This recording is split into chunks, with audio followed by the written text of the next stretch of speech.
గాలిగా వదిలేస్తున్న విషయాన్ని ఈ సందర్భంగా మనం చేస్తా ఉన్నాం. మనకందరూ తెలుసు, ఈ యొక్క స్థానిక సంస్థల ఎన్నికలు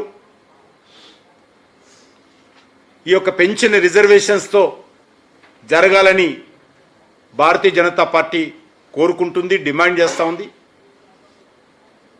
దానికి ఖచ్చితంగా భారత రాజ్యాంగంలోని 243D ప్రకారం రాష్ట్ర ప్రభుత్వాల అధీనంలో ఉన్నటువంటి అంశం ఇది.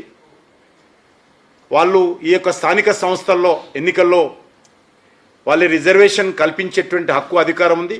దాని ద్వారా తెలంగాణలో ఎన్నికలు రాష్ట్ర హైకోర్టు తీర్పు ప్రకారము ఎన్నికల్లో నిర్వహించాలని చెప్పి కూడా మేము డిమాండ్ చేస్తూ ఉన్నాము. ఎట్టి పరిస్థితుల్లో ఈ ముస్లిం రిజర్వేషన్ కారణంగా న్యాయస్థానాల ముందు ఎవరైనా వెళ్తే ఆ యొక్క రిజర్వేషన్ స్టే కాకుండా చూసి 42% బీసీలకు మాత్రమే వర్తించే విధంగా చర్యలు తీసుకోవాలని మరొకసారి భారతీయ జనతా పార్టీ డిమాండ్ చేస్తోంది.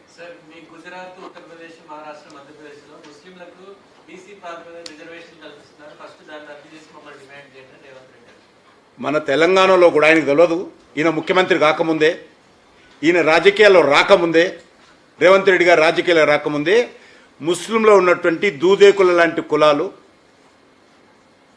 బీసీలలో ఉన్నారు. ఆ రకంగా దేశమంతా ఉన్నారు.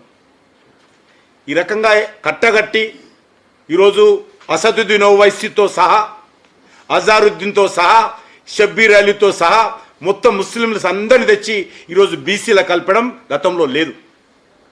అది భారతీయ జనతా పార్టీ వ్యతిరేకిస్తుంది. ఆ రోజు వృత్తుల ఆధారంగా ఉంది, కులం ఆధారంగా లేదు.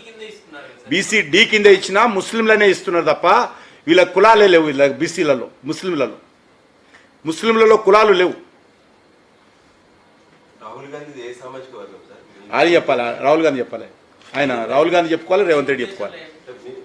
నేను ఎందుకు అలా చెప్పాలి? నాకైతే అవగాహన లేదు. నీకు అవగాహన ఉంటే చెప్పింటా.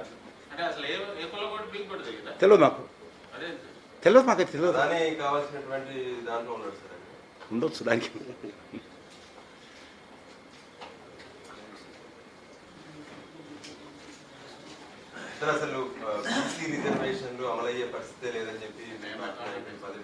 లేదు, నేను అంటలేను, చేయమంటున్నాను. నేను చాలా స్పష్టంగా రిజర్వేషన్ అమలు జరగాలి, 42% జరగాలి, 42% కూడా బీసీలకే రావాలి, 42%లో మజ్లిస్ పార్టీ యొక్క కోటా ఉండకూడదని కోరుతా ఉన్నాను.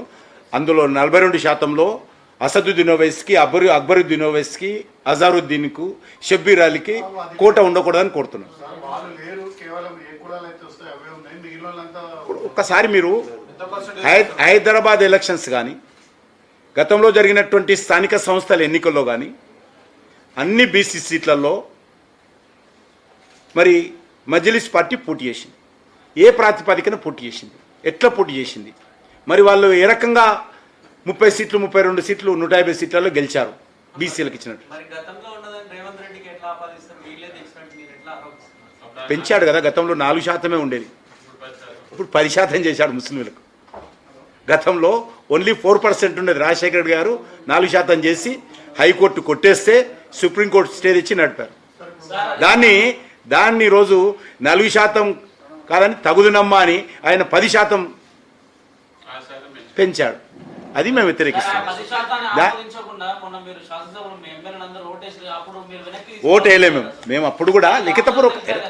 మీరు అంటే వాళ్ళు అడుగుతారనే ఇగో స్పీకర్కి ఇచ్చినటువంటి ఒరిజినల్ లెటర్ పెట్టినాం. చెప్పినా మేము ప్రొటెక్షన్ చెప్పలేదు. మేము ఖచ్చితంగా మా పార్టీ తరఫున మేము ప్రొటెస్ట్ చేసి లెటర్ స్పీకర్ గారికి ఇచ్చి ఇదే సేమ్ మేము వ్యతిరేకిస్తున్నాము.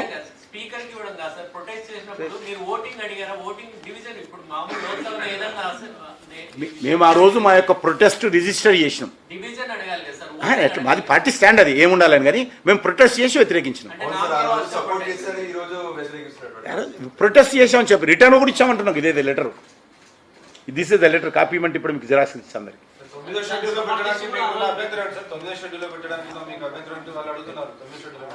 మాకేం అభ్యంతరం లేదు. భారతీయ జనతా పార్టీకి ఏ రకమైన అభ్యంతరం, చట్టానికి వాళ్ళకి సంబంధించినటువంటి వ్యవస్థలకు సంబంధించినటువంటి అంశం, నాకు సంబంధించిన అంశం కాదు. మరి తర్వాత కూడా చాలా మహారాష్ట్ర, బీహారు అనేక పెట్టలేదు కదా, పంజాబ్.